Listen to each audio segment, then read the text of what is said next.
I'm gonna show you my 3 favorite batters, and it works with all sorts of fish. And the first batter I call the dry dredge.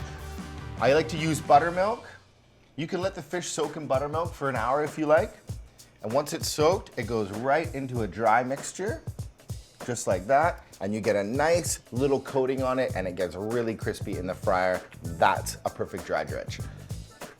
The second kind of batter is a classic breading station, and it starts with flour, egg, and then breadcrumbs, any breadcrumbs you like. The flour and the egg kind of act like a glue for the breadcrumbs. So into flour first, into the egg, the flour and the egg kind of stick together, and then into breadcrumb, and you get a nice little even coating, crispy and delicious. The third type of batter might be my favorite, and it's the wet batter. Tempura. I like making it a little bit thinner, and lumps are good in it. Lumps mean pockets of air and crispiness. I do like to put the seafood in flour first, just so it sticks to the wet batter. Couple of dunks, and right into the fryer.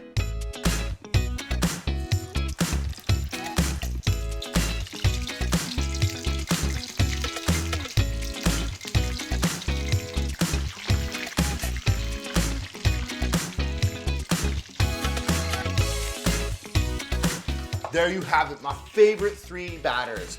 Classic breading station, perfect for dunking in sauces. A nice little light dry dredge, very light coating. And then my favorite, the tempura batter. Those are cool.